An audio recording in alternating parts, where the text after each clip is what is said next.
Well, good morning, everyone. Just after 6 a.m. on this Friday morning. Thanks for joining us on Up with KREM. I'm Channing Curtis. And I'm Tim Pham. It's good to see you, friends. Well, happy Friday, happy weekend to you.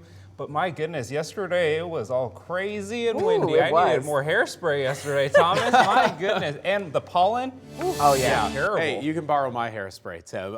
Yeah, yesterday was incredibly windy. What I noticed the most in the afternoon was how hazy the western skies got because of how much blowing dust there eventually was across the region. So that, plus the pollen, certainly made things a little bit hectic during the afternoon. I think those skies have cleared up, but the winds do remain strong this morning. In fact, we're still under wind advisories for the Palouse region and near Lewiston until 5 o'clock today. Central Washington has that wind advisory until 7 o'clock for this evening. Now, the strongest winds will still be during the morning hours here and should ease up throughout the day. But at the moment, 15 to 20 mile per hour sustained winds with gusts closer to 30 miles per hour at the moment. Looking at the temperatures today, though, this is cooler than it was yesterday. Current temperatures are in the 40s and afternoon highs just in the 60s. This is down by about 10 degrees compared to yesterday. All right, for those of you heading out on your morning commute this morning, we're taking a live look at Argonne and Trent right now at that traffic light right there in the Millwood area. Of course, this morning we want to make sure that you are prepared for the traffic conditions, and right now no concerns to report right here, but we'll keep you updated though if anything changes with the traffic this morning on Up with KREM. Continuing coverage in a matter of hours at 11:30 this morning, the city of Spokane is holding a press conference to address the most recent vandalism to the downtown Pride crosswalk. Yesterday, Spokane police say they found surveillance footage of arson. They say it appears several people dumped liquid on the crosswalk and lit it on fire. The city just repainted it less than 1 month ago after people threw paint on the mural late last year. You may remember it happened back in March. Washington Governor Jay Inslee redefined the state's hate crime law. It now includes defacing public property, not just private property. Spokane police say that goes into effect officially on June 6th. As of right now, while SPD says it seems like the arsonist targeted the mural because of its LGBTQ meaning, they may not be able to charge this as a hate crime. The Coeur d'Alene City Council is expected to decide if the public can comment at an appeal hearing for the Marriott Hotel building in the downtown area. Now, according to our news partners at the Coeur d'Alene Press, the Planning and Zoning Commission voted on Tuesday to recommend that the City Council approve changes to a municipal code. That change would then allow for comment at appeal hearings. Some residents opposed to the hotel say that it could decrease the value of their condos since it would block the view from the 6th floor unit. The appeal hearing for the hotel is set for June 4th. This morning, we're so pleased to be able to present a large check and a great sum of money to our Spokane Police Department. Spokane police efforts to target drug trafficking resulted in a big payout for the department. U.S. Attorney's Office presented officers with nearly $120,000 in forfeiture funds yesterday. Now, these funds came from the arrest of a man with a long history of drug possession and distribution in the area. After he was sentenced, the man's home was sold and the profits went to the Spokane police. Today is National Bike to Work Day. It's all about swapping your vehicle ride for a bike ride today. This morning, Mayor Lisa Brown and members of the City Council will lead 2 bike rides into downtown Spokane from nearby neighborhoods. Here's what you need to know. Everyone is welcome to attend the rides. One starts at 8 this morning. You will need to meet at the corner of Nettleton and Summit Parkway in Kendall Yards. During this ride, you can actually speak with Spokane Mayor Lisa Brown. The second ride is at noon and starts at the south entrance to Corbin Park. During this ride, you can speak with City Council members Zach Sapone and Kitty Klitze. Well, tomorrow you can go to downtown Spokane for the Lilac Festival Armed Forces Torchlight Parade. Now, the parade begins at 7:30 in the evening and, of course, is free to attend. This event honors the military and our veterans with dozens of high school marching bands, and it's also part of the Spokane Lilac Festival. Now, this year's theme is Dare to Dream. It was inspired by the 50th anniversary of Expo 74. And tonight, the United States Navy Band will be performing at the Visitor Center at Riverfront Park starting at 2 p.m.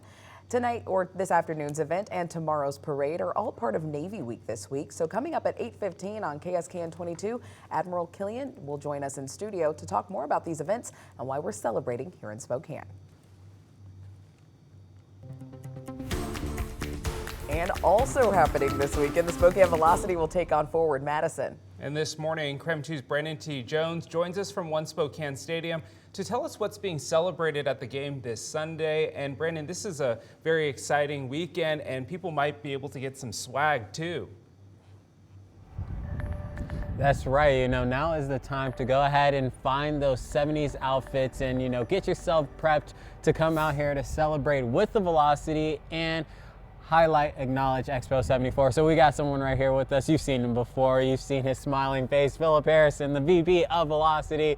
Philip, thank you so much for taking some time out of your morning to speak with us. And what can fans expect this weekend? Yeah, absolutely. Well, we're celebrating the World's Fair coming to Spokane like the rest of the community. So what better way than to enjoy the World's game? Yeah, exactly. And well, so a lot is planned for this weekend though, right? So what should fans expect and what should they be doing to get ready? Yeah, absolutely. So we're going to have a giveaway. First 500 fans will get a t-shirt commemorating Spokane Velocity and the Expo 50. We're going to have a DJ who's going to be spinning some tracks, celebrating that music. And then we want people to show up in their best 70 attire. We might have some prizes available for those who really dress to the T's there. All right, so are you expecting to see any like wigs or what's going on? Maybe if they wanted to rock a chain, they could, a little disco chain, some wigs. Oh, I don't know. I got some shades here. If you really wanted to style up, we're really looking for those who want to sell out. That's what I'm talking about. All right, definitely. He's been bringing something out with each one. I love it. So you're styling and profiling, and then also, I mean, you all have been doing a lot of these type of great events, to bring more fans out. So you've got this Expo 74 celebration this week, and then what else can fans expect through the year? Yeah, absolutely. So in going into next weekend for Memorial Day weekend, we're going to be kicking off summer. It's going to be our Spokane Public Schools night. We're honoring the collaboration between us, One Spokane Stadium, Spokane Public Schools to be here playing in this stadium. We'll have $15 tickets available for everyone on the east side who wants to show up. TT's Barbecue is going to be kicking off summer on the concourse here with a limited menu. So we're really excited for the fun that's about to ensue. For sure. We got a KREM 2 night later in the year as well. And then, all right, quick, do you have a favorite disco song? Do I have a favorite disco song? Oh, man. We'll think on it. We're going to Pajama. All right. We'll toss it back to you all in the studio. Oh my goodness, it looks like it's going to be a fun time. I might need to go check it out. Barbecue too. Before the match though, you'll want to check out the Velocity FC special on KREM 2 Plus. That's our streaming platform. You'll be able to hear from the team's head coach and captain. KREM 2 Plus, by the way, is free to download on your Apple TV, Roku, and Amazon Fire. As part of our Boomtown series, we look at all the impacts growth has on our region. A big part of that growth involves people coming in and out of town.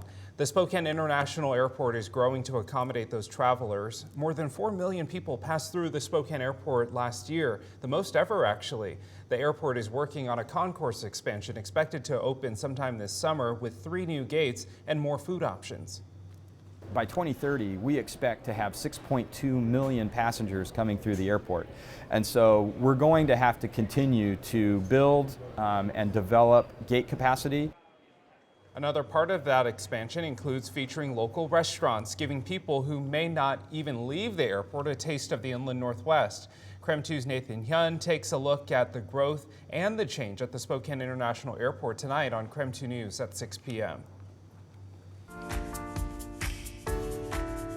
The KREM Cares Big Book Giveaway surprised students yesterday when our KREM crew delivered 430 books to Roosevelt Elementary. Students across the nation have really struggled with reading rates and literacy since the pandemic, and KREM 2 is committed to helping improve the numbers and turn the page on literacy.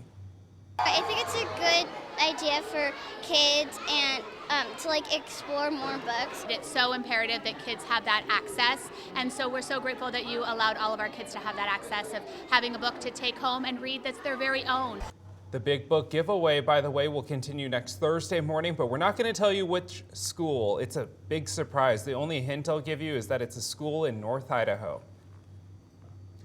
Time at 6:10 as we take you back to our outdoor weather center, enjoying a cooler morning weather-wise for the Inland Northwest because, well, we had a cold front that passed through during the overnight hours. Some of you probably noticing the ground might be wet, especially on the Palouse, because most of the rain was to the south of that cold front boundary, but there is a little bit of activity even behind it, and that's what we'll be watching for later on today. Notice this cluster of showers that's now mostly east of Highway 95, east of Athol at the moment, so it doesn't look like it's particularly necessarily over any cities, but that is the case for later on today and through the weekend. We'll just see those pop up and scattered showers. By the way, you might be hearing on the microphone, it's still a little bit windy for this morning. We're going to cover when those wind speeds will finally ease up in full, coming up in my full forecast in a few minutes.